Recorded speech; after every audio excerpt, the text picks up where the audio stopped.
What's up, guys? Welcome back to Lunar Exploration. We're here and we're going to be talking about Dungeons and Dragons and all of its customizability and different ways you can play it. But of course, I don't know how long we're going to or how many times we're going to be doing this, but we're going to analyze one of Matt's videos and just talk about the ethicality and Ethicality? What did spirituality, you the just physicality, the mentality, all the alities, say? realities of That these was really great. deep videos. I'll put a link in the description. Okay, let's All watch right, this. it's a short one.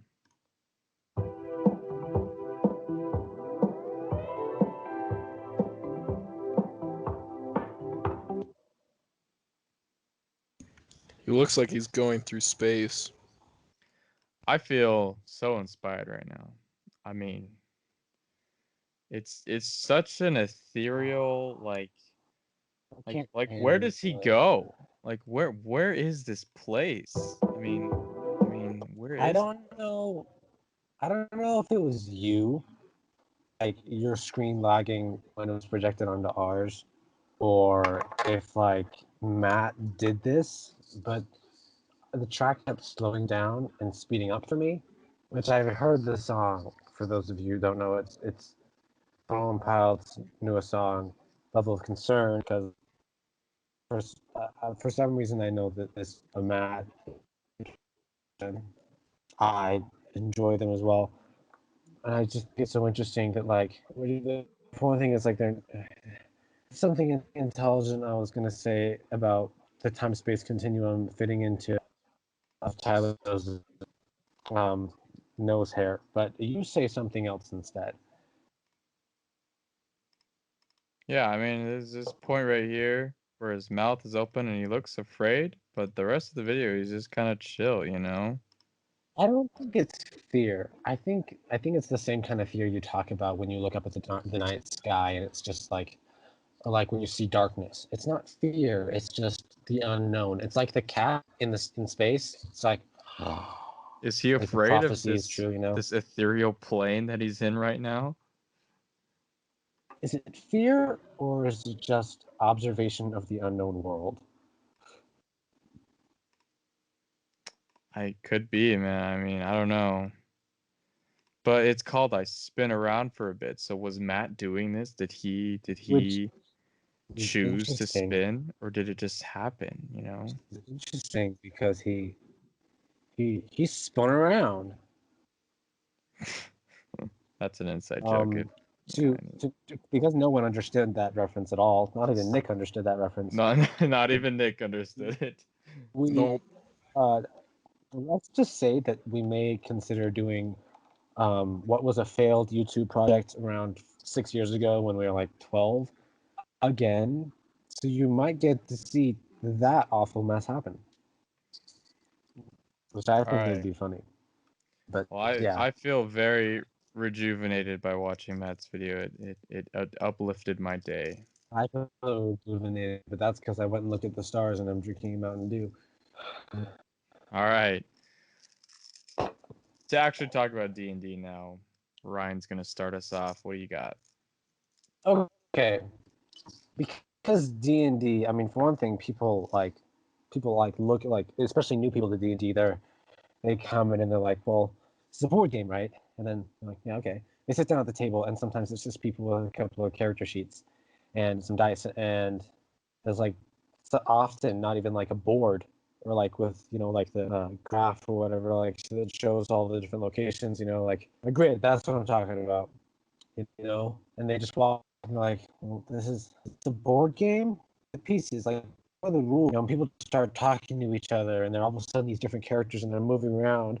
Like that's so confusing to newcomers. Is so like my question is like, what the fluidity of D&D and like how like what is the depth and like how cool is it like that D&D can be played in so many different ways, especially to the point where it evolves to just storytelling. Like, Yeah, how do you I'll get there? Like, how is it like? Just how is it that? There's no really good way to say this. I don't know. yeah. I will share a story. Ryan knows this story, but I think for most of the group that we play with, we started playing, in high school. They started playing like sophomore year. I don't remember when it was. It was probably sophomore year, something like that. And it was really OJ who kind of, you know, kind of pushed us to play it, and I think Ryan and I were pretty excited, or I don't know, were you excited, Ryan, when we started doing it? I was confused, but I was like, hey, this didn't work out last time. Let's try it again because this sounds fun. That's the whole story. Yeah, so Ryan and I think were one of the few, including OJ. I don't know about anyone else who played D&D like earlier. I probably played it in middle school with. I had one friend who kind of told me about it, and I just played one-on-one with him. He was the DM, I was the player, and it wasn't, a super in-depth character campaign, but it was fun. Like I enjoyed the game, and I, could not wait. I remember he would walk over to my house with all his stuff, and I would just be like sitting at the window just waiting for him to come because I was so excited to just play it because it's just so fun. And I would usually like play a video game beforehand. I'd play Assassin's Creed a lot, and that would inspire me. And I'd be like, oh, and I'd be, kind of having that feel of Assassin's Creed, and every like location you described, I kind of like my brain kind of changed it, added to it to make it feel like Assassin's Creed. But, later I think Ryan got into it too, and I was just playing with this friend of mine, but we went and played with our friend Josh. Um, and I think Ryan, did you play with Josh a couple of times before that? Yeah, Yeah. he was So really the one who introduced me to it. yeah. So the thing is that I played 3.5 edition, and it's really complicated now that I look at it, but I think that kind of helped me understand 5th edition better because it just simplified everything from 3.5. So that was really useful. But the thing is that the way I played and the way they played was very different, and they gave me a 5th edition character sheet, and I didn't know what the crap I was looking at because I was so used to looking at 3.5, and they pulled out this square grid thing. It was just a giant grid and laid it on the table, and I was like, what's this? And we started playing, and I never had used the rules of distance really. I mean, I'm sure, my DM, my friend would say, okay, you can't run that far while you're in combat. But I don't think he ever told me what my like speed was or we ever used it. Um, so I get thrown this character sheet and they tell me how to make a character through it. And it was a really weird, different way of making character. And I was a little confused. And then they put this grid out and they put, these like dragons and stuff on it. And I was like, what is happening? And I remember I wanted to move towards a person, and the friend said that you only could move a couple squares. And so at the time, I think I very much overreacted to this, as probably anything I do really, which I feel bad when I do it because it's stupid. But it felt like a board game because I was like lifting my character up, going to the next square, then the next square, and counting the amount of squares I could move. It was like Sorry. It was like playing Sorry because you roll a dice, or you draw a card, and that number on the card is how many spaces you can move. So I was like, I don't want this to feel like a board game because I just want my to be like reading a book. When you're reading a book, you're just imagining things happen. You're like, the character runs forward and they swing and they miss and they slide and they dive and dodge. And then it's just like, okay, move a square, move a square. Oh, I want to dash away. Oh, okay, I can only move this many squares away. And then they get an opportunity attack. And, you know, so I kind of had an overreaction and maybe freaked out a little bit and was like, this is dumb. Like, I don't know. I don't know. Yeah, that was one of the bigger fights we had. That was, yeah, that was a big fight that we got over, like, about the dumb map. It was really stupid, and I'm like, I apologize because it was dumb. Well, I mean, like, seriously, like, what's the issue with people's play styles? Okay, that people have different play styles, but like, what's the benefit of it? Well, if you think about the turn system in D&D, you're saying how long is each turn? It's only like 6 seconds, right? Yeah. So if you're moving 30 feet in 6 seconds, that's 5 feet a second. I mean, 5 feet.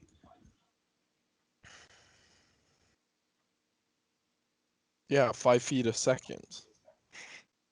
Uh huh. That's pretty quick.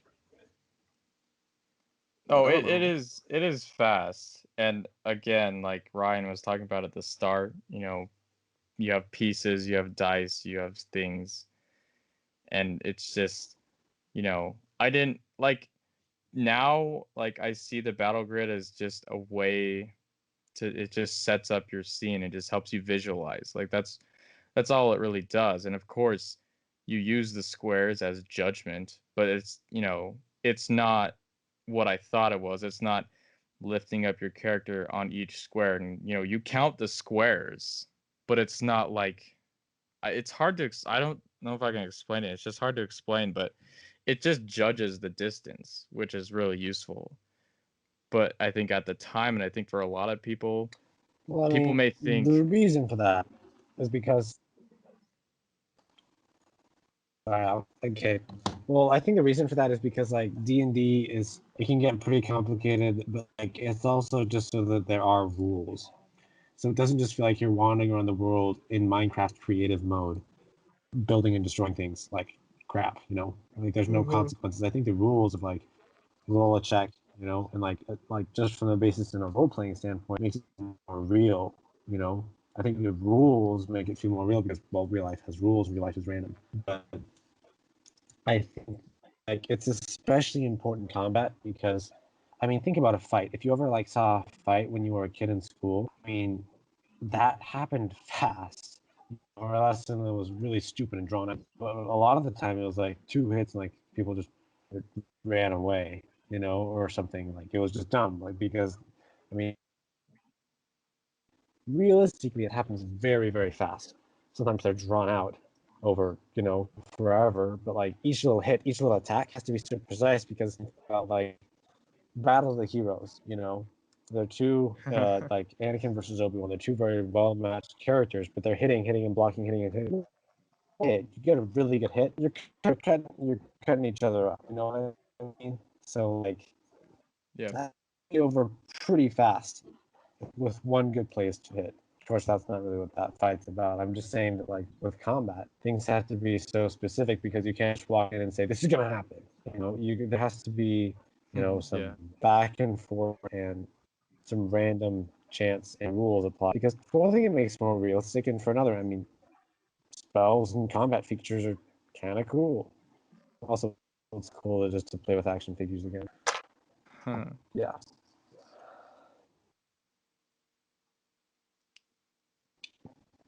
The thing like is that I think, talking about outsiders and I guess like how they view D&D, they just maybe think it's just a really complicated dice game. Like maybe I don't know, I guess it's not really it is a dice game sort of. Mansions of Madness or Betrayal at the House on the Hill or those types of games that are just really complicated. And I've always been into complicated stuff, but it is frustrating like trying to learn it.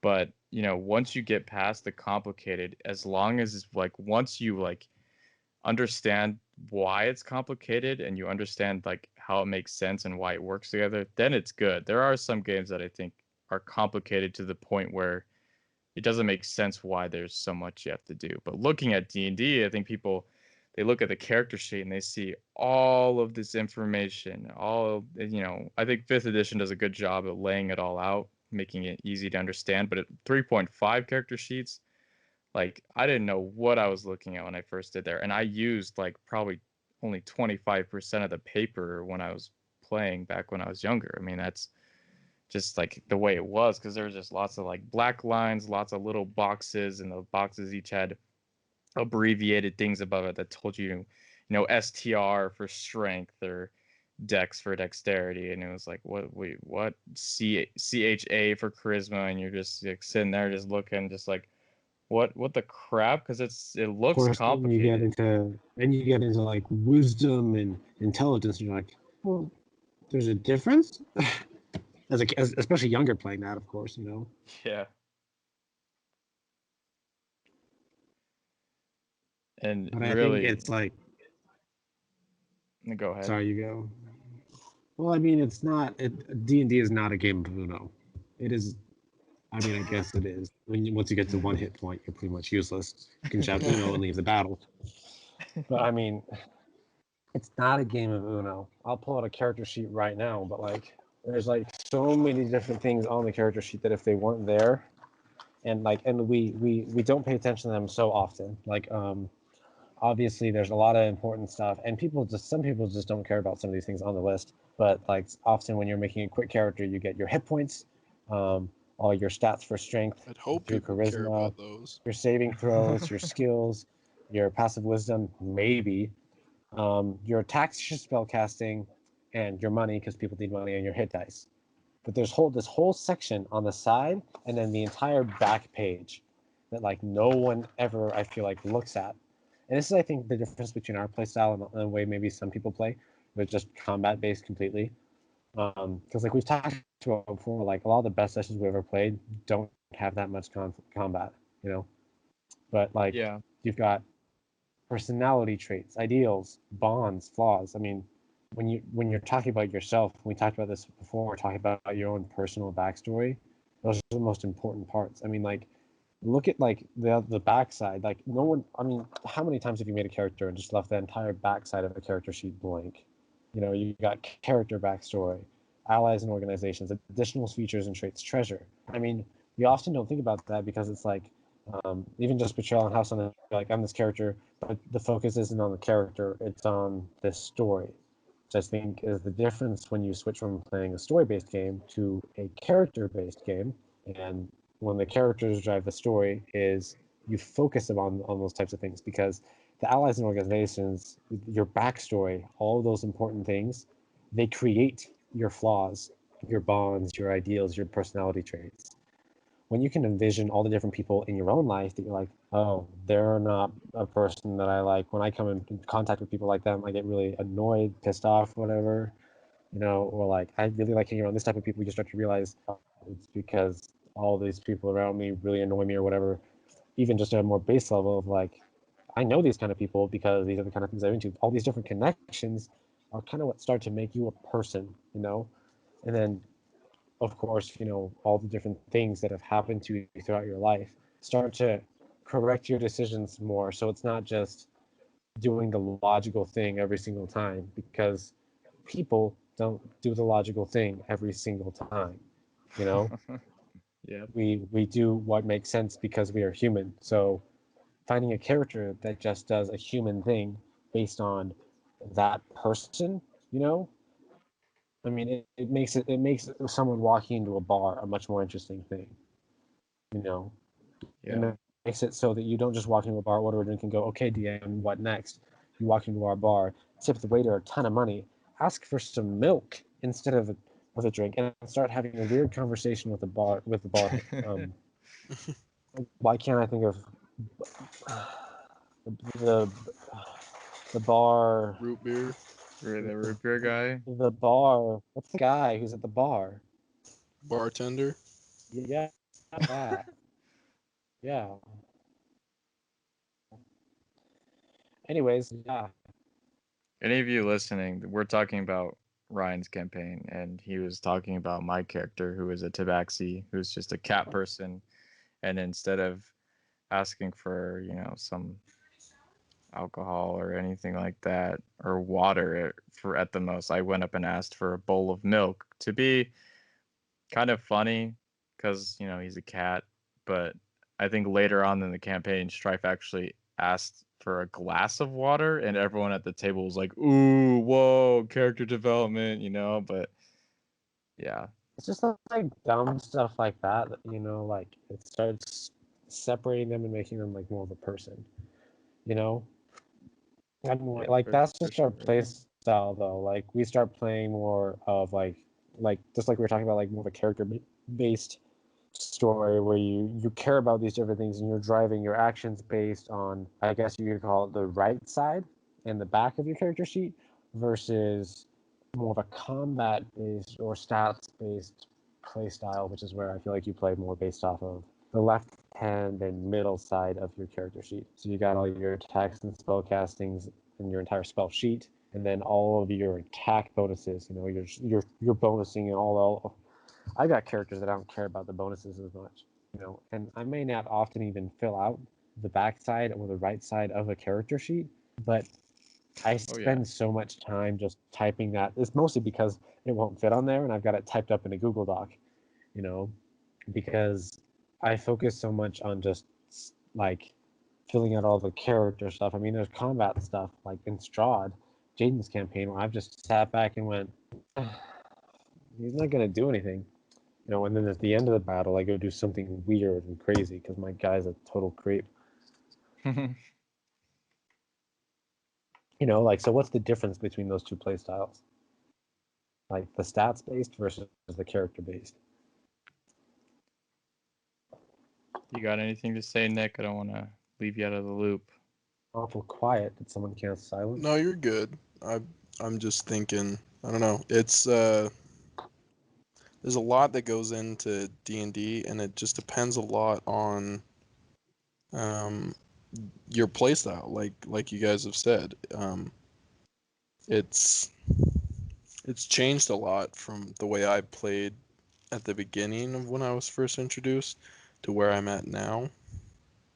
Sort of cost.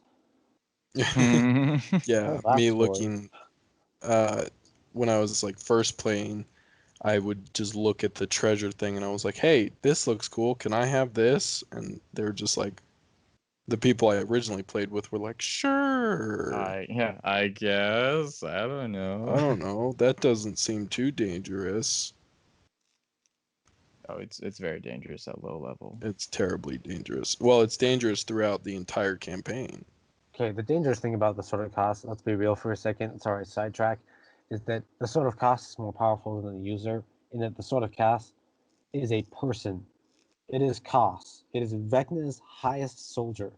His general of his armies put his soul into a sword. So at that point, it's just Koss using your body. You fail one saving throw, and you are just Koss. You're not even you anymore. And Koss is taking over your body, trying to raise soldiers to eventually bring back Vecna. So, anyways, that's my side rant. Yeah. Back to what you were saying, Ryan, about stat versus like character. Well, it is a character, but like stat versus, I guess, the person that the character is or whatever. Is it's just like, again, this is not to bash on anyone who plays either way, because I mean we obviously play a very deep character story, character driven based game, because that's just fun to us, because being able to put part of yourself but also flip some of your qualities on its head and become that character, and be able to just play together and drive a story forward. I mean, it's just we got to do a podcast that just talks about just stories in general, because they're really just influential on us as human beings. But you know, it's like, I think it's cool. I think it'd be fun to try and just create a character and just try and make them, like, just try and make their combat just be as fun as possible, because like sometimes if you're a low level wizard, like when we were playing in Strahd, my character's a wizard, and he, like at the very start of the game, I had like, one first level spell slot, and I could cast like a cool arrow, and then below that is cantrips, which can be cast, all the time, but it's just firebolt, ray of frost, and shocking grasp, and that's, all like Like, what else do you do as a wizard? You shoot a fireball, you throw Ray of Frost, you shock someone, or you can hit them with a stick, or maybe shoot, or do something. You can do other stuff, but I think it's so interesting building a character and building their combat to be the way you want it to be and do things you want to do. But sometimes they can be a little too much and, you know, it's just like if you want to play combat, I mean, you could definitely do both for sure. You can have a deep character that plays fun, but you also got to make sure that character has weaknesses and is not just like, running around just destroying everything and the party's just, left in their wake of death and destruction. So, I think that's very interesting because, like, in my campaign right now, you guys are like, you're all broken. Let's be real. You really are though, because for one thing, you guys are level 18, and then you guys have these boons which I give you, which are like these super ultra powerful magical items. But like, I'm not usually okay with like super heavy like power play, whatever. But I'm okay with it now because for one thing, you're all equal, but you're also fighting these huge things. But you're also just, you guys don't do big stuff with your, like, obviously if you're in combat, you're gonna go huge and throw everything you can at whatever you're fighting. But like, you guys don't go like into a city and just like if a bar like, you guys are still normal people. You have all these different like powers and stuff that We're are not like gonna huge walk into a abilities. bar You and know, blow it up. you're gods, exactly. But like, it's still so character driven. Even the most powerful moments right now, like which we will talk about once we can get OJ and Jaeden here. But I mean, that session, holy crap, there was just massive combat. But it was combat, but it was also character driven combat. Like there's like, okay, let's kill the thing to get the thing. This was a kill the thing, get our ship back because this thing stole it from us. Which I mean, you guys listening might not yeah, care. Like that motivation. sounds okay. Well, it stole your ship, whatever. Like there was a lot of reason, character reason to get this back, and there's a lot of stuff going in the background and whatever. But the interesting thing is what happened after, with two characters fighting each other. I think was the most beautiful combat we'd ever had, just because Oh, for it was sure. so Well, much and full then of just the next character session, motivation, like. next session is going to be even more incredible because we're going to see what the aftermath causes. I just love that when there's like, it's not even like there's the physical aftermath which you guys will discover, but there's emotional aftermath, and I love that because right now all the characters are, all of them, experiencing some sort of either real high, like Strife just got his shit back, but he's also lost his entire crew. You know, Yeah. Volstagg, I mean, I don't know. I think Volstagg's actually okay right now. I mean, Yeah. Yeah, I guess he's Volstagg not is going pretty anything. okay. He's okay. You Well, know, there's nothing he too big going hasn't. on. All I things don't know. considered, all It, things considered, compared to everyone else, like he's okay. You know, yeah, things aren't compared to great. everyone else, he's fine. But I think I don't know, I talked to you, Ryan, about plans that I think are going to happen next session. But that's the thing is, I don't know if those will actually happen. But if it were to, it will shake up everything that we know about the campaign. Well, not everything we know, but it'll Just shake up a good amount of stuff. there's just so much that, like, you guys have gotten to the point where, like, often, if a character were to, I mean, I've got characters that I guess this has happened to also, but like, you kill someone, in a session or something, or you get injured, or you die, often, like in other campaigns or something, you'd come back to life, or you'd be done with the combat and just be like, yeah, okay, what's next? But like with you guys, you have them like killing something, you guys have the very emotional reaction of, gosh, we just killed something, and you guys kind of have a moment to sit back and breathe usually, or you do have a moment of, we killed this thing and I'm okay that it's dead. Or if a player character dies and then comes Tiamat. back, you're not just like, okay, cool, I guess I'm back now.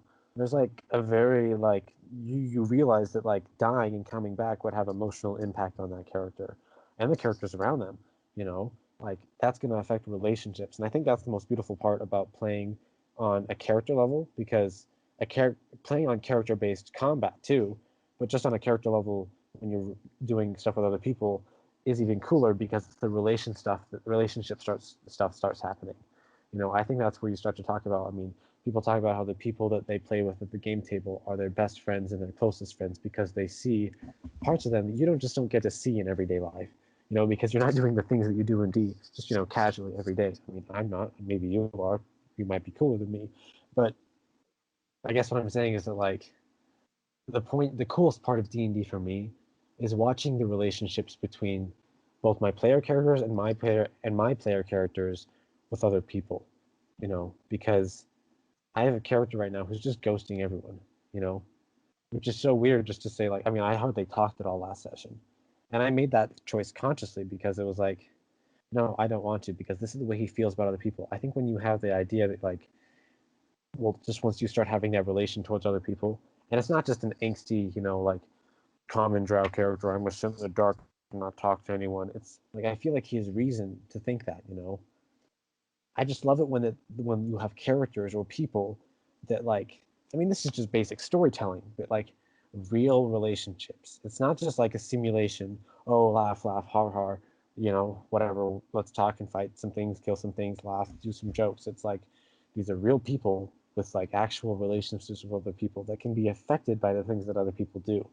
It's not a concrete thing. It's not, you know, like things change. You know, I love that. It's diatomic. Yeah. I think also the fact that when you're playing with people that you know, that you're friends with, and you care about their character, because again, I'm not bashing on this way of playing. I mean, everyone like has a different way of doing things. It's, there's Yeah, no no. problem.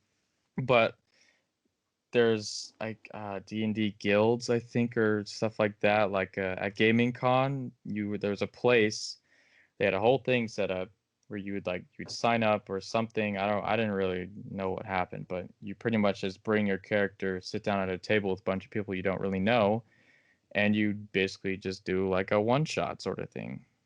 And Exactly. And sure, I guess, like you could make friends no, there. sorry. You could definitely like be friends with those people later, but you're sitting down and you're just playing to not really get invested, but you're playing just to have fun and fight things and do an adventure and maybe see what interesting little things the DM can do that will make you have an enjoyable experience.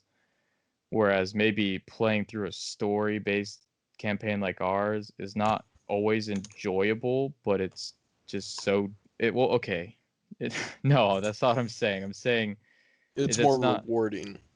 it's more rewarding in the parts that are amazing, whereas the rest of it is just good and you're just you're doing things in the story, and maybe just like a movie it gets slow at parts, but then Yeah. when the awesome parts hit or But when they're the cool necessary. character moments hit, it makes them much better because you've had this build up, because even though some parts are boring, kind of like the Ahsoka arc in the new Yeah. season, which a lot of people hate on. I don't agree with them, but it's just like it's boring, yeah, but there's a reason for it. There's a purpose, and it might Exactly. suck Like to get it's like through. if you took Lord of the Rings and just showed all the combat parts, it wouldn't make any sense.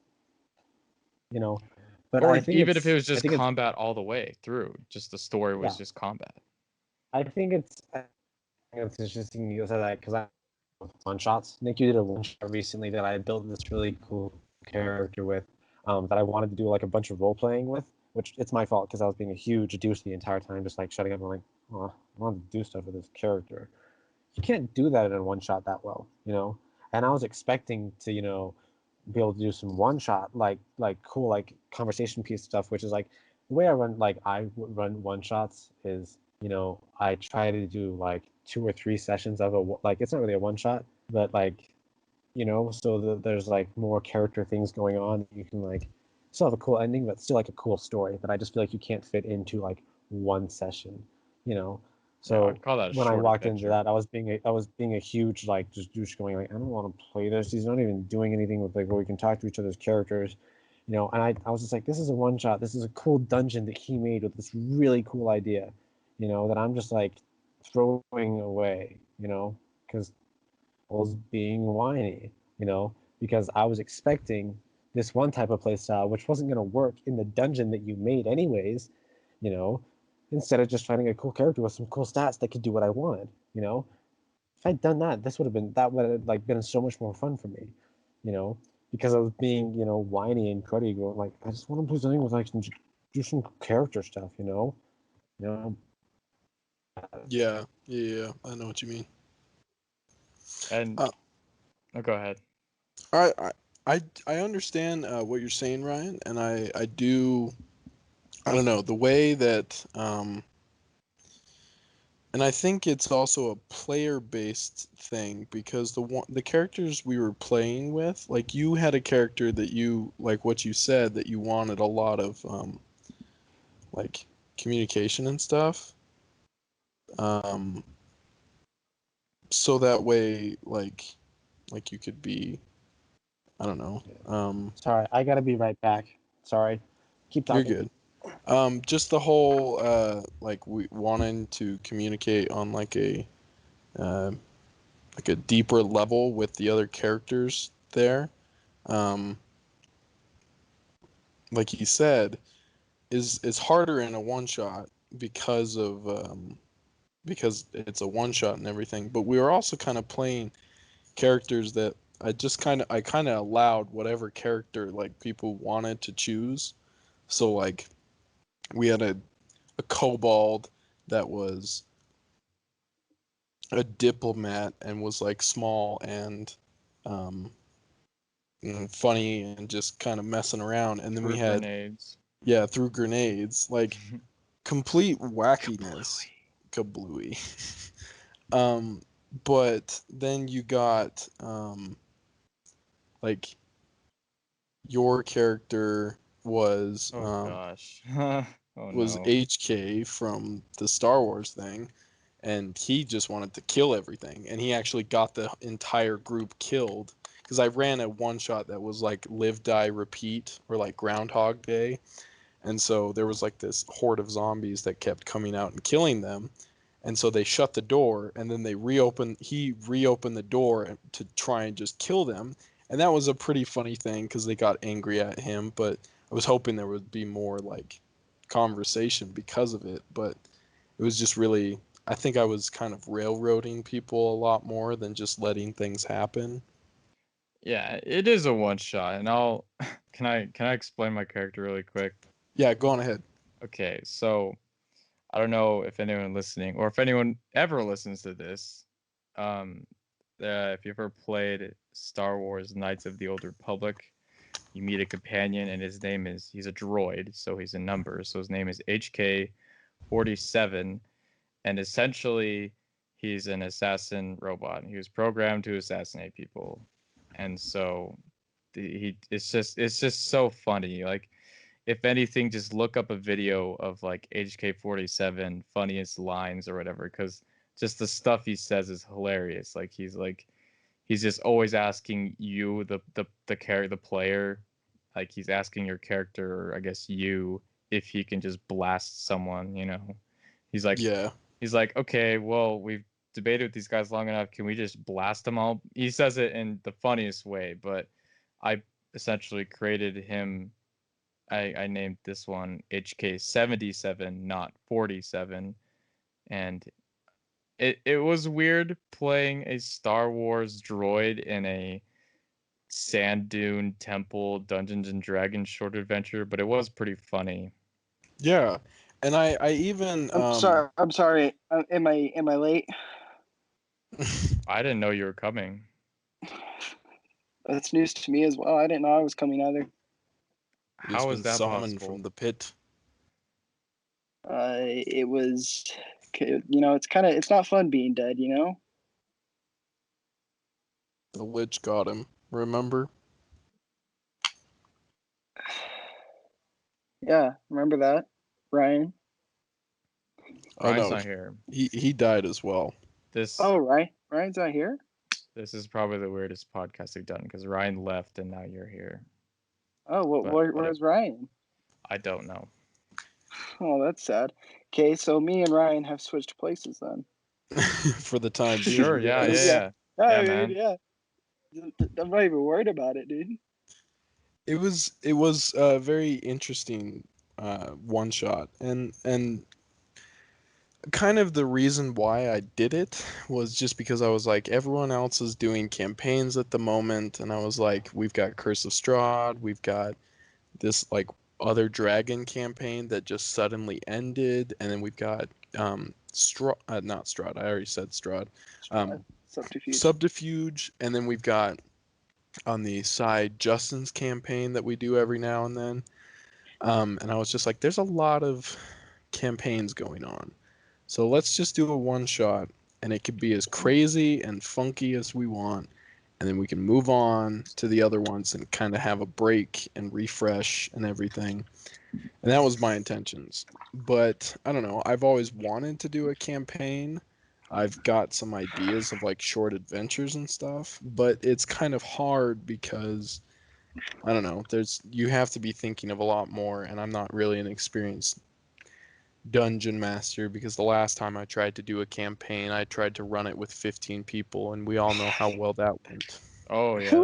that was great. When did I wasn't there for that? Who Oh, this who was a was all long there? time ago. Like how This long was ago? like sophomore year with like our Yeah, entire group, it was The bad. the whole oh gosh, that the sucks. whole group. Pretty And much. then how did that come to be that you were the DM for that? I grabbed everybody because everybody, this was at the time when I had just started getting into D&D because I was like super against it at first. I was like, D&D is so dumb and I'm never going to like it. Why are we even trying to play it? And then I played it with another friend of ours, and I made this like overpowered tiefling who had this like lightning staff that the Oh DM gave gosh, to me. I remember And I was just that. shocking things. And I was like, can I blow this up? And he's like, yes. And I was like, frick yeah. Um, Okay, question. What has the topic been? Like what have we been talking about? just kind of like, Yes. yes. Yes. What exactly, like, um, the different ways you can play Dungeons and Dragons? Have we talked about subterfuge? A little We're bit probably there. gonna wait and do one with OJ. Okay. Yeah, So we haven't talked about any of our campaigns or we anything. have a little bit. Did we We've been touch on back them? and forth. Did we mention the elephant in the room? Yeah. I don't see any elephants. That I'm literally freaking dead. We'll talk For, about that on the other one, but let Okay. Nick continue his story. Yeah, go ahead. Sorry, Nick. so basically, that got all like that whole like making myself overpowered and everything happened, and then I got reintroduced to like what D&D like kind of really is, which is the like the role play, and then there's combat. But I don't know. I guess I the way we play it. the way that we play it, which is fine. You're able to play We're it however way you want. It was a good introduction for me to be like, this is fun because you can do whatever you want within we're reason, of course. we're But very heavy role players. yeah, we're pretty heavy into that. But anyways, going into the reason why I did a 15 player campaign is there were a lot of issues going on in the group. We won't go into detail because it's personal No, stuff. I'm glad I wasn't around for that. it I don't want to talk about it But ever. I tried to reunite everyone and be like, D&D is fun and cool, so let's invite everybody and let's do 15 people playing all at the same time. Little did I know that this is not a board game, because in a board game you take turns and it makes sense, whereas in D&D, no. Nick, I mean, Yeah, exactly. don't like blame your it wasn't your DMing at all to like it wasn't bad because you're DMing. It was bad because there's literally 15 people, It was just, and we were all separated, sort yeah, of.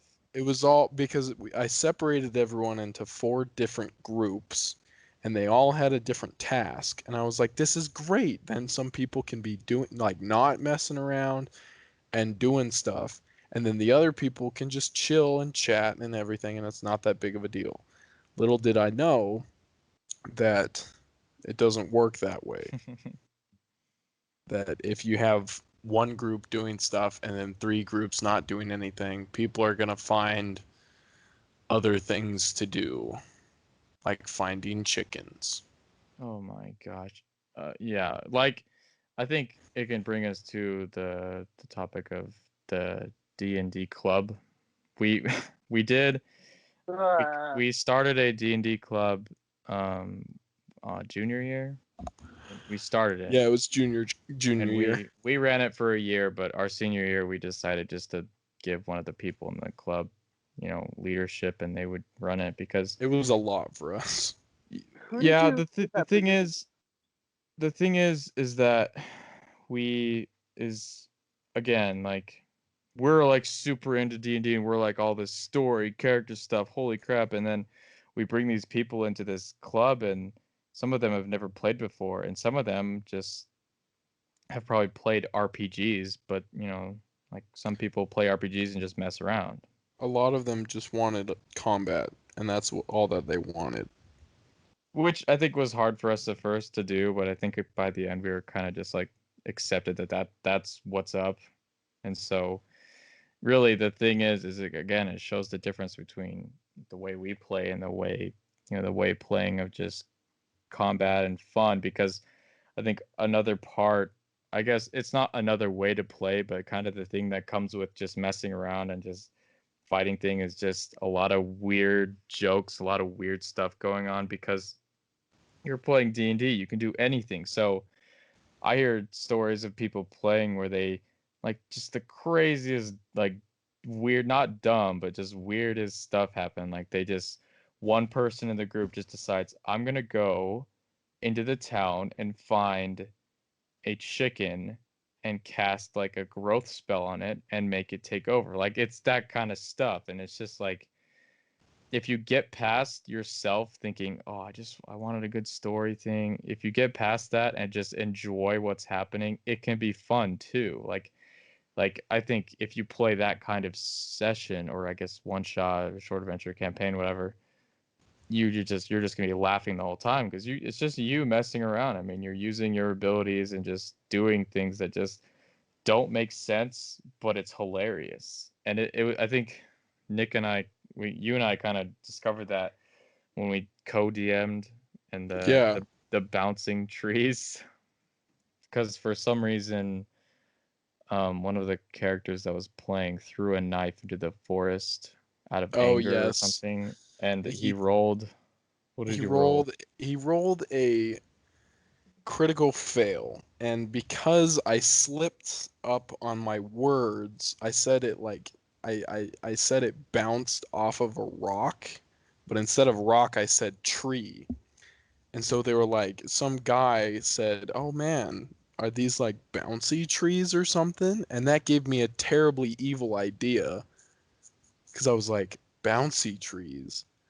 And so basically, from on that point, from that area of the campaign, from then on, when they were in that forest, the trees were bouncy. So one of the characters decided to shoot like ice something, ice blade or something, and he shot it at one of the trees and it bounced off the tree. And there was another time where somebody threw a dagger and they rolled a critical fail, and so it threw it and hit a tree and bounced off and hit a different player who had just previously been run over by a cart multiple times because of that was another story for another thing. He was trying to jump up onto the cart, rolled a critical fail, fell off the cart, and the person who was driving the cart didn't succeed on the passive passive checks to be able to see where the person went.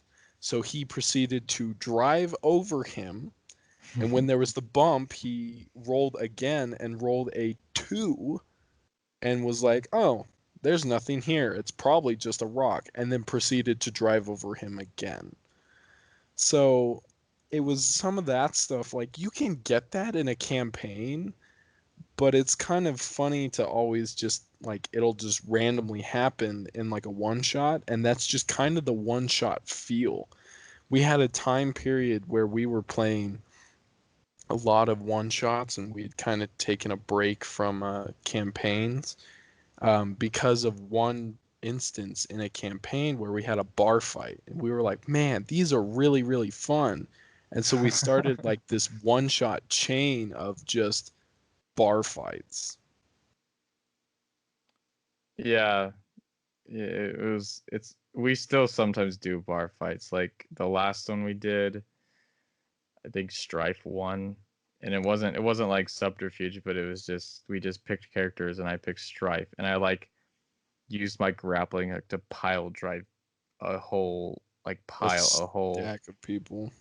yeah, a doggy pile of people. I just like shot it into the ground, and I was up on the ceiling, and I just like launched towards them and like you know beat them all. And it's just like what there are times where it's just so fun just to do that kind of stuff. But of course, after a little bit, like doing it all the time, I don't think would be like as enjoyable because eventually you just kind of maybe all your funny ideas would kind of die out. And of course, you'd come up with some later, but like you kind of get burnt out of just doing dumb things all the time, and you'd want to just play a good story. So yeah. Yeah. And that's why I think that we kind of stopped doing bar fights, because we did bar fight after bar fight after bar fight. We also played the same music every time, the entire time. So Yeah. it was like, Wasn't the music like the Assassin's Creed battle music or whatever it was? sometimes we found a really good bar fight It was one. an I have it. Irish bar fight. Yeah, I have it in Oh my yeah, footage. that one. Yeah, I Yeah. remember that. And we just kept like replaying the video, and then like they would maybe we'd switch it up every once in a while, but like we'd come back to that one because like, yeah, this one's good, but now we're like, oh gosh, not the bar fight music again. Yeah. Or whenever in a campaign, whenever we walked into a bar and something was going down, that music would just suddenly play, and we're like, oh shoot, Oh shoot, here we go again. here we go again. I wish Ryan was here. Well, maybe we got to ask him this when he gets back, but I want to hear his experience with the D&D club because like he was talking about earlier, when he was playing your one shot, Nick, he was trying to get some cool character moments and trying to have like deep conversations and get into this stuff, but he sees now that it was a one shot and that's not really the purpose. I could be, I don't know, but I want to know his perspective on the D&D club and how he felt about it because I think it's interesting. So we'll probably ask him about that when he gets back, if he gets back in time. But what I thought was cool about the D&D club is we did do that. That it was a small adventure. I wouldn't consider it a one shot because it took us multiple sessions, and we had players that were a part of it in one session, and then people who would get switched out. So we kind of instituted the falling from the sky thing, Oh yeah, where yeah, yeah, yeah, yeah, yeah. I remember where that. they would just they would disappear in a puff of smoke if they weren't playing, or they would fall from the sky if they joined. Yeah. So I don't know. Me and Justin co-DM'd it, which was a very interesting thing. I've never two DM'd something before, um, but it gave a cool spin to it. And I had ideas, and he had ideas, and we kind of tried to play off of each other, and it worked most of the time, which was really, really cool. And it's something I'd love to try again with you, Justin, at some point. Um, Yeah. but we'd probably need more planning. But what I thought was interesting was I created a character that was like this overpowered guy with a hammer called like Red Death. Yeah, yep. And Uh, we got to this area where they had to like open up this canyon and walk through it, and I was like, okay, Red Death definitely can't help them through this. So what he's going to do is he's going to stick the thing in the rock, his hammer in the rock, and open it like a key, and that'll be his job. And then bada bing bada boom, he can't help because he's helping in a different way. And I think you understood that because you were like, no, there's no way Red Death could walk into this thing because he would just literally like flick the thing and it would die. yeah. Which I think um this is not like against anything, but I think, Nick, you ran most of it and I was mostly just kind of there. I kind of felt like the producer and you were the like director because you were the one that was like talking and telling people like what to do. Well, you weren't telling people what to do, but you were like running the show and I was just sitting there. And I think it's just the fact that you are better at coming up with things on the spot than me. Like with the amount of one shots I've played with you, I think you just come up with things on the spot and you don't like there's times where you didn't plan it at all. Like we're just chilling, we're like, you guys want to play one shot? And Nick's like, yeah. And he's like, sure, I'll DM it. And then you just do this stuff. And I take a lot more planning ahead, or it just usually I have to like get inspired by something else. Maybe I'm playing a video game or Skyrim, and it's usually when I'm like playing these games that are kind of set in these fantasy worlds that or watch Lord of the Rings or something that I'm like I just like am like, whoa, um, like that's a cool idea, but I also like flip that idea on its head and then maybe try and explore it in other ways. So I take a lot more time, but I think, you mostly DM'd, but there were times where I just like maybe just kind of said something or maybe took over for at least a little bit. I think it's just so interesting the things two people could do because if you think about like John Favreau and Dave Filoni working on The Mandalorian, they created something awesome and they may have had creative differences, but maybe instead They of just work together. yeah, instead of just bickering about it and be like, no, we should do this, no, we should do this, maybe they think, what can we use both these ideas, or are they both not great ideas? Can we do something else? Is there a third way? Is there a third option and all this stuff? And it's interesting co-DMing. You did something that was really incredible. I know you're not a huge fan of spiders, but you created that incredible spider encounter that I never would have created because I was like, oh, Justin doesn't like spiders. I'm never going to include any spider things in these one shots. And then you created this magnificent like spider um, spider encounter where this giant spider dropped from the ceiling and it just thudded right in the middle of everything. And I was just, it was like, oh man, like it totally threw a curveball. Or it was It when was they like a walked, fire spider or something, right? yeah, it was terrifying. And then there was also uh, oh shoot, what's his name? Danny DeVito that was in the middle of the road after they killed the goblins. Oh, John Stamos. Was it John It Stamos? was Yeah. John Stamos. Oh my gosh. Yeah, It was just and again, the thing with the spider is like it was an inspiration from Zelda. I might have played Zelda or been into Zelda at the time where there are a couple times in different games where spiders like to drop from ceilings, and I just wanted to make a cool boss fight because like sure you can throw a boss enemy or like a big threatening high challenge rating enemy at someone and be like, all right, here you go.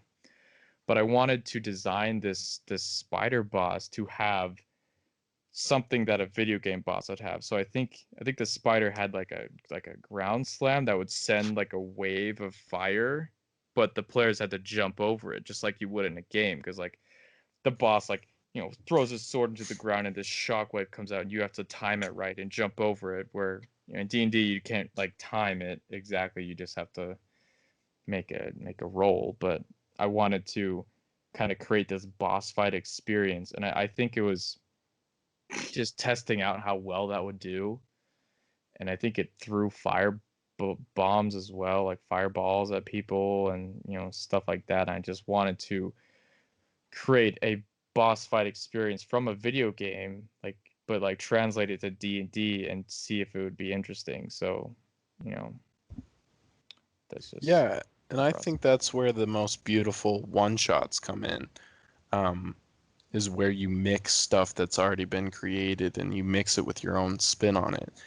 For instance, that one shot that I created that Ryan was talking about, I had just finished rewatching Indiana Jones um, for like a school assignment, and then I watched it again because I still had the videos, and so I had Indiana Jones on my mind, and so I did like this whole like temple and puzzle thing, and then I had, um, for some reason, Live, Die, Repeat, The Edge of Tomorrow, was in my head, and so I put that thing in there to kind of be like, oh shoot. And then there was an album cover of a album of one of my favorite artists that had like this cool looking like temple underground thing. I was like, "Ooh, I could use that too." And I took me only like about a day to just create the encounters, which were just a bunch of different challenges, and I created two different pathways to kind of give choices of for the characters, but then there was obviously the end boss fight because you have to end it off well. And but there was some planning, but a lot of it was kind of just like on the spot because of the way that, well, I run things because I'm that type of person. And also you have to be the way a dungeon master works, I personally believe, is you have to be on your feet constantly. Like For sure. even if you've written everything out, or even if the type of campaign you're running is already written out for you, you got to be willing to take some risks and change some stuff up, because whether you like it or not, it doesn't matter what you've written down on the paper, it's gonna get messed up. And it doesn't matter if it's even an entire like 64-page book that someone else has written up for the specific thing. People are gonna do things differently, and it's gonna be a different experience. Nothing's gonna go the same, and that's what's the most beautiful thing about D&D is it doesn't have to be the way it is. Yeah. We threw Molotov cocktails at Baba Lysaga in Strahd. Uh, See, and the thing I loved about that though, as a DM, was I was like, because before the session that day, I was planning and preparing and everything, and I was thinking to myself, I was like, man, they're gonna love this. Like this is a good part of the campaign, and you learn a lot here and stuff. And I was like, and they're gonna have a really nice, cool boss fight with, Baba Lysaga and her flying around in her giant skull and everything. And the thing is that I was like, my players are you guys, and I never know what to expect before one of those sessions for Strahd. But I honestly wasn't disappointed. I was like, okay, good. That's D&D. Like they did that, and it's what they wanted to do. I was like, frick, man. Like, yeah, go ahead. Like, I was like, yeah, I'll allow it. Just burn her to death. Yeah. And But we'll keep going.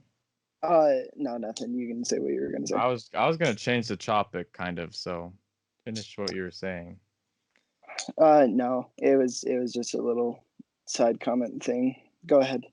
All right. Well, back to what you're saying, Nick, about like getting inspired is the pirate campaign was totally just Sea of Thieves in D&D. Like, I played free play days, or I think I had Xbox Game Pass for a bit, and I played with my friend um quite a bit.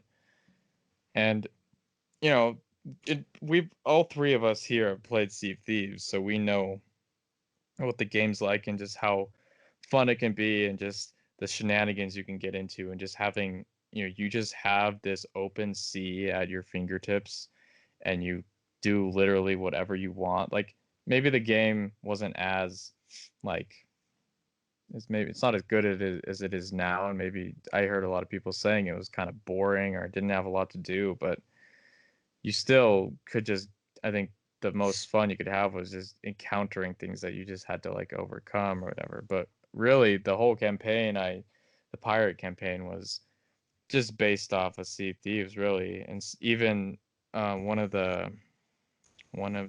the islands that I drew on my map, which I found, by the way, I found it today in a binder. Um, it I named it Sandy Bay, but it had the layout of Sharkbait Cove. Oh, So that's what it was. so like, I had like little islands just kind of like like there was an island, they were like in circles, but they were like split and separated, but they were like in circles, and there was like three different rings, but Sandy Bay was not as extensive or annoying to explore as Sharkbait, but like the whole pirate campaign was inspired by that. And maybe it didn't last long. Maybe the pirate campaign didn't last long, but again, then I had the inspiration to combine it with the new campaign I made, Which was and beautiful. yeah, that was pretty good. But it's just like sometimes I feel like I'm stealing things. Like the pillar puzzle you guys did was straight from KOTOR, but I also just thought it's just such a good puzzle, and I wonder if three people can do it better than one, which you proved me right. I think, three people, three brains working on that stupid puzzle is way better than just one little kid sitting there for hours and then eventually having to look it up. The little kid is me, by the way. Um, but yeah, like I kind of ripped it from the game, but also It was it's just cool. beautifully It's well just done. cool. It's just cool Yeah, stuff.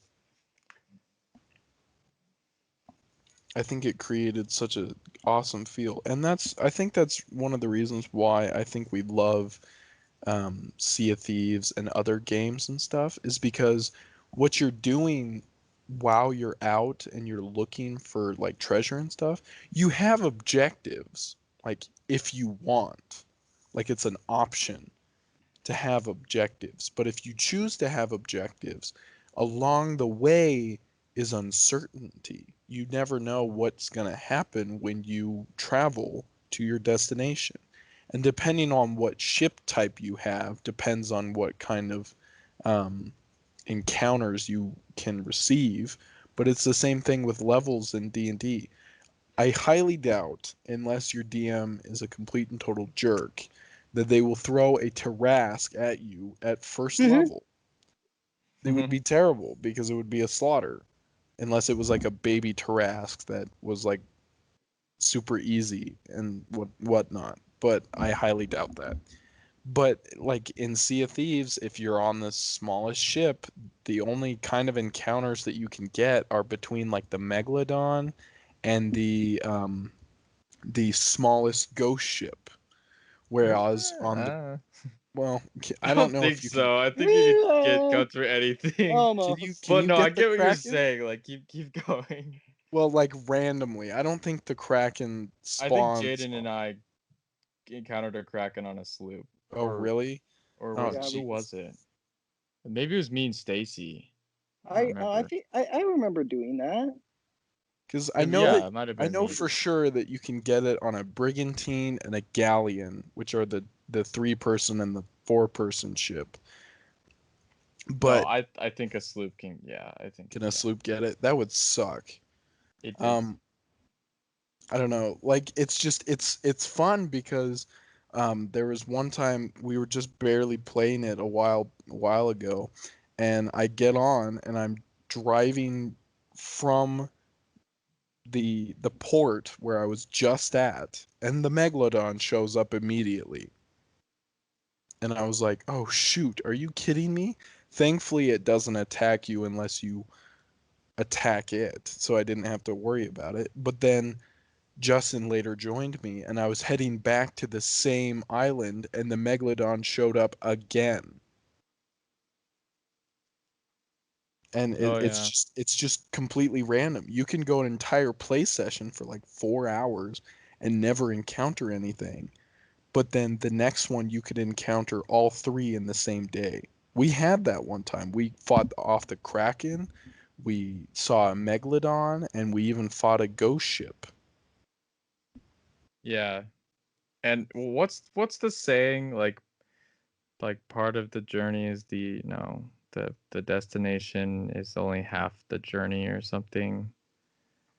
I forgot what it was. Oh shoot. The most important part of the adventure is not the destination, but the road. Yeah. And Something like like that.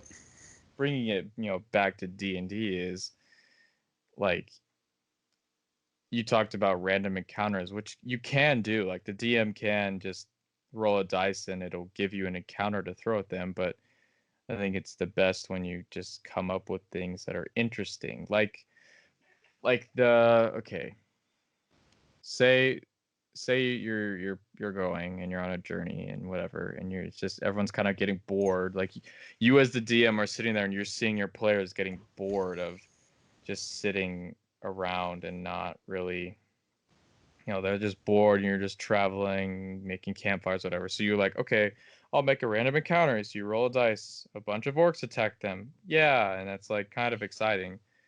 But I something in my campaign that I did is to like give a little hint at the story, or to give a little, I guess, more or maybe mystery, was I had the party encounter this like shadow, like obsidian creature that moved with immense speed but also didn't seem to have control of itself, and it seemed to be like kind of wounded, and like maybe it had escaped somewhere or something, and it just kind of popped out of nowhere. And it wasn't me just sitting there being like, oh, they're bored. Maybe it was a little bit, but I was kind of, in thinking, oh, they're bored, I need to do something with them. I thought in my head, how can I make this add to my story? Like, how can I make this help the plot? Because if I just threw orcs at you guys, I mean, you were encountering orcs already, so you'd have been like, oh, like frick, these guys, man, gosh darn it, kill them. Oh, what the heck?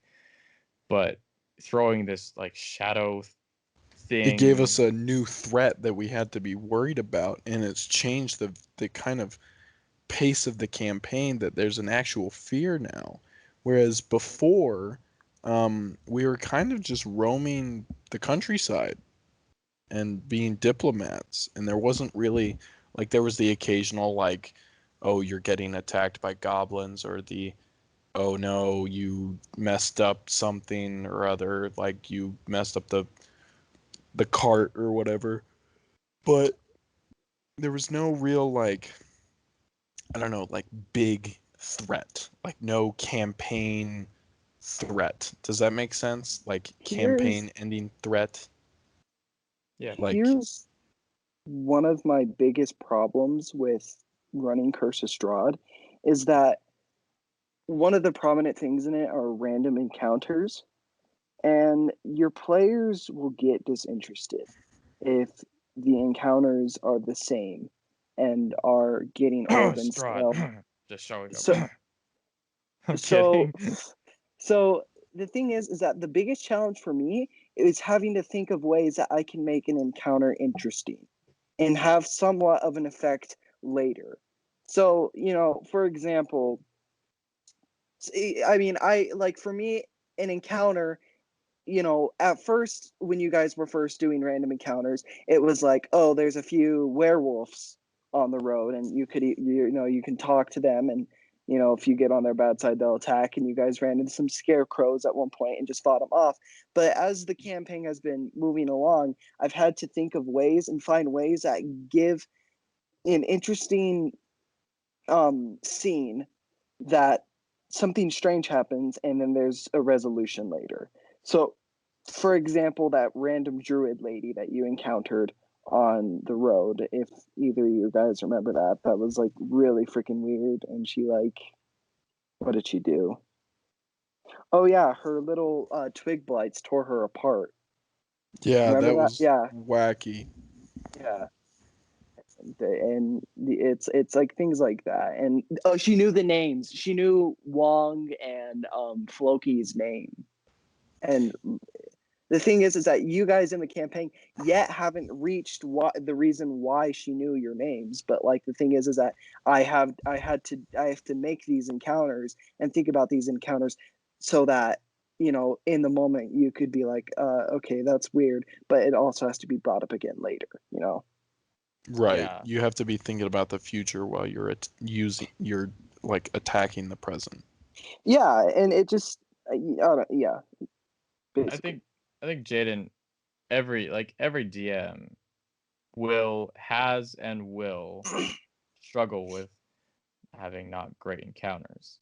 Like I Yeah. know I just gave an example of, you know, maybe an interesting encounter I did, but I've also done some probably pretty basic and boring ones at the same time. And but the thing with Strahd though is that Strahd is actively trying, sort of not trying at the same time to stop you, and also he's showing up himself to talk to you. So while it may seem kind of, oh, we have to just fight a bunch of scarecrows, what the crap? It's like, you know, this land is cursed. So I think a lot of these things that we talk about that were like, oh, maybe you shouldn't do this or shouldn't do that.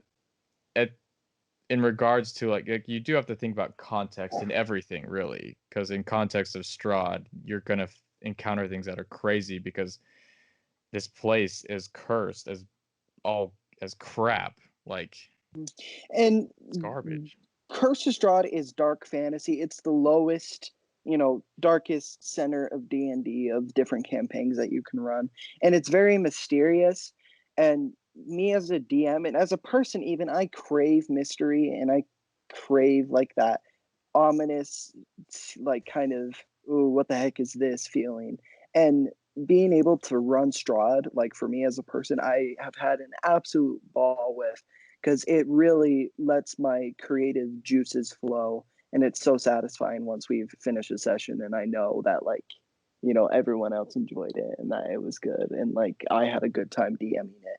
But the thing is that when the interesting thing I find myself encountering with Curse of Strahd is that each session has not gone the way I thought it was going to go. And I mean, you know, that's just D&D, and we've touched on that a ton already. But when you are running a preset campaign, you know, you haven't made it yourself, and it's just one actually made by D&D itself. It's interesting to see that happen because it leaves more opportunity to for me to put the things I want in there. There's a structure to Curse of Strahd, and you're supposed to follow it, but you're not supposed to strictly follow everything. Like, well, that's just my opinion. You know, this isn't like, oh, you have to do this.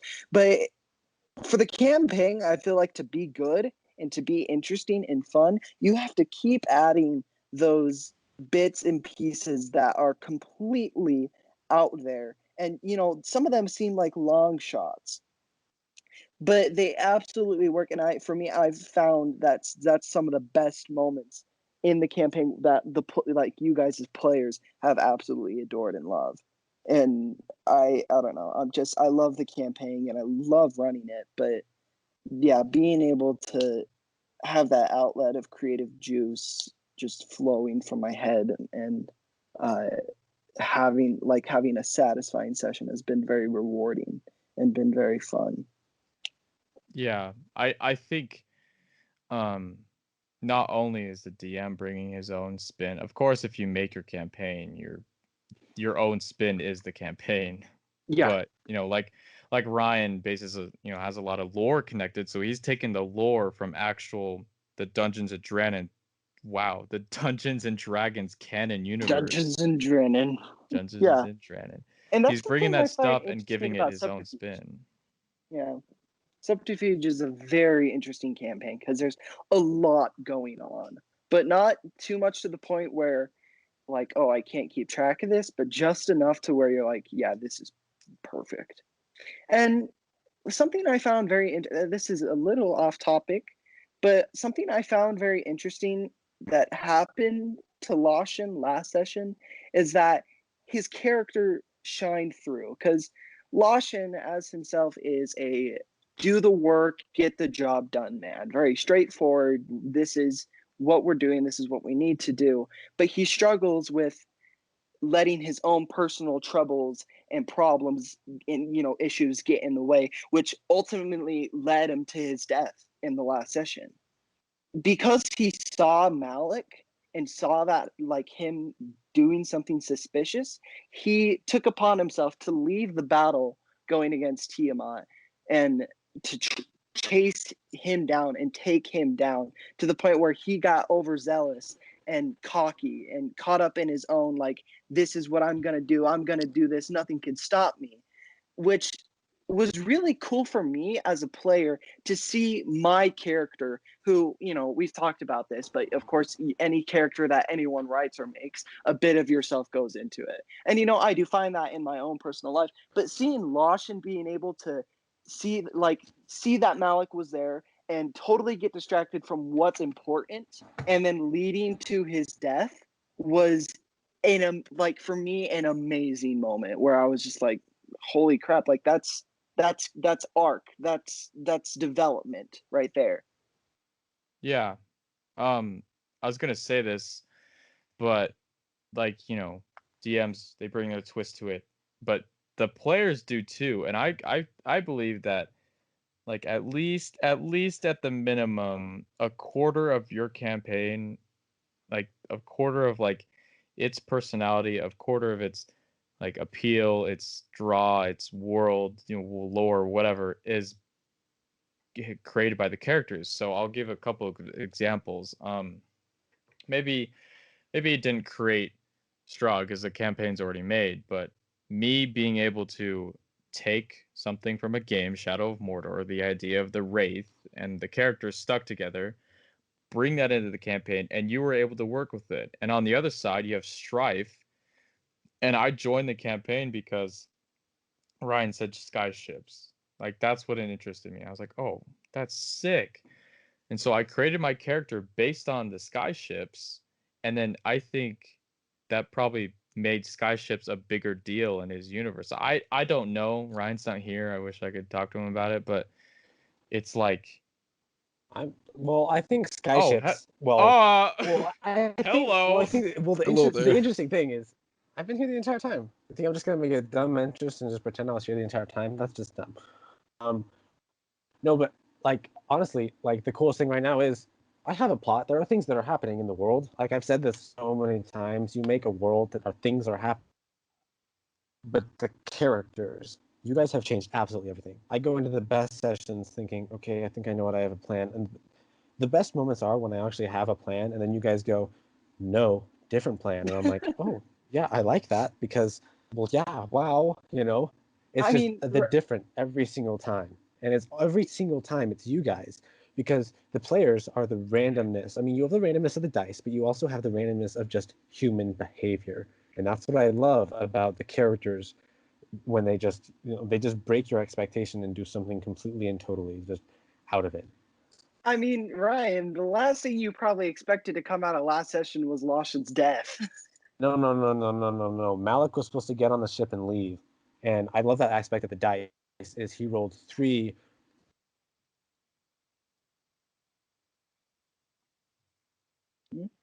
What?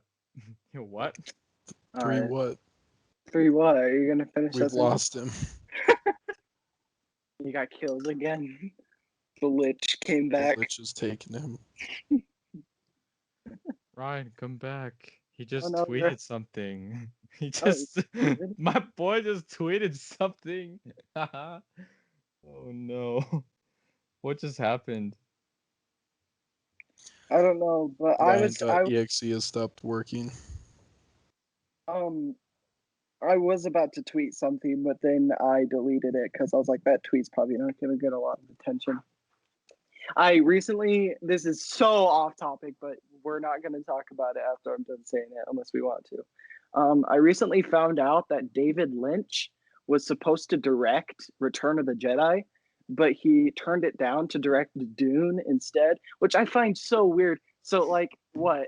Like, I would love to see Return of the Jedi directed by David Lynch. I mean, if That's any really of you know funny.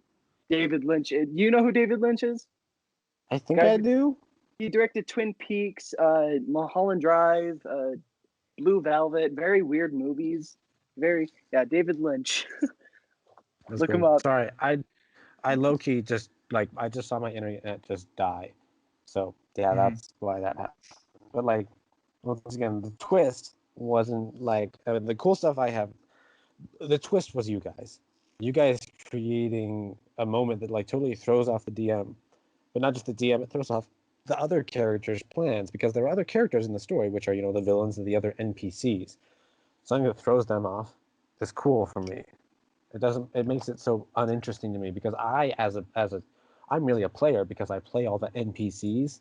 You know, they have to have something to react to. And freak them out because when that happens with a player character, that's cool. But when the DM can have that happen to them and have them throw them off, that's interesting for me as a DM. Yeah. Otherwise, you just have Speaking of, characters in we bars going like, "Hi, we have just you heard of the High Elves?"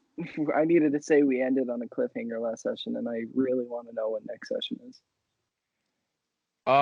We'll probably have another podcast talking all about Subterfuge and its great adventures. It Once we is got to get OJ here. it is midnight, and we have gone for almost an hour and 30 minutes. So I think let's start wrapping this up. But Ryan, I do want to ask you one thing. I want to know your thoughts on D&D Club because you were talking earlier about like you were talking about how in Nick's campaign you wanted to have those character moments and talk and stuff, and then you realized that's not what one shots are about. So I wanted to know like your experience with the D&D Club and like how that went. Just like a Well, little bit. I think I came into it with once again the expectation of I mean, well, after coming out of Subterfuge, we were all like, yes, let's start a D&D club in our school, and that was such a cool idea, and I'm glad we did it. But like, it was frustrating to me because, for one thing, it's hard enough on a regular basis with just a normal D&D group to get people to show up, you know. Yeah. So doing that on a school level, where you just have just everyone running in and just like trying to introduce to them. The only thing you can introduce is that one-shot brand type of material where it's like, okay, go into the dungeon, explore this cool thing. And even if like I saw there were so many of these other people who were like got interested and they started to see the spark in their eyes of like, holy crap, this is a character. I'm going to start doing more of these character-based things, but they didn't get to, which I think is so Yeah. sad because it was only usually ever a one shot, and then the D&D club didn't die is the cool thing. What we did unintentionally with that club is we turned it into a few different campaigns that started off and went off on their own, which I still think is really cool, and I'm proud about that. I've heard a couple of really cool stories from that, especially from Trevin's brother. But I think it's cool that like we introduced that to them on a one-shot level, but we still somehow sparked the idea of that character-driven arc for all of it. I just think it's super cool. That's my Awesome. thoughts on the D&D club. All right. I think that's a We're perfect place having to stop. such a good conversation, and maybe we'll talk about it more later. But you can follow us on Twitter, Instagram. Subscribe on We YouTube. yeah, subscribe, and we do have a Patreon. Is it set? I don't know. Is it set up, Ryan? And It is set up, and pretty much what you guys get from that is maybe we'll drop a few exclusive things there, and a little, oh, secret video or something there. the But also, the lumberjack stuff. we have a lot of other. I think that video should be erased from the face of the earth. Actually, I think that should actually be jump cut and put it on YouTube. So let's just say right now we actually have. I'm talking with another friend, and we're we actually trying will. to figure out some editing other stuff with maybe a few actual video stuff that'll actually like some actual Yeah, cool you'll videos see that we our might put out. faces. Yeah, You'll see if faces if and stuff. if you do the thing with our Patreon, we will come. We can get a We little will. money to get better equipment so you guys can actually hear us, and my We will internet doesn't come jump out. to your house and we will stand on your front step and podcast in live for you, and then we'll probably, Some like to refer to this as a conversation talking. We like to refer to it as virtual podcasting, or like physical podcasting in the presence of others while not recording. It's a really new interesting idea. It's weird conversations. It's cool. I don't know. we'll send you a T-shirt that says, "I like lunar exploration," and it's just written. It's a white T-shirt. It's written in black Sharpie, and that's it. we will just go to Walmart, buy a bunch of white T-shirts, not undershirts. We're not that low quality, Yeah, but oh, some come white on. T-shirts, and and we like lunar exploration ... on the back because this is cool, and we're coming with a huge branding idea right now, unless the moon blows up. Because Yeah, is that cool? I might Yep. do some more live streams. I might have figured it out, and hopefully, if we have more fans and subscribers, I'll actually do some live streams, and hopefully, maybe some other people can. And if we blow up, we could do a live stream podcast thing or whatever. I mean, who knows? But this is wishful thinking. But Gamer time. Who knows? Maybe one day we could broadcast the last few sessions of Subterfuge. Maybe the last few sessions of Strahd. yeah, we might start putting some of our D&D stuff, but it would be mid-campaign on It's like the the end thing. of the campaign, so yeah, it's all right. But People would be yeah, very lost. All right, all of you out there, stay safe. All 16, 13. We need a catchphrase for the end of each episode. we do have a catchphrase. It's like, and the last thing we say is "unless the moon blows up," and then we just make a bunch of explosion noises, right? Okay. I Okay, like so that. like, okay, let's do this. Okay, so like, everyone, stay safe out there. We love you. Subscribe. Oh no! Follow us on Twitter. Oh no! Oh no! Guys, the moon. Ah. Boom. Bam.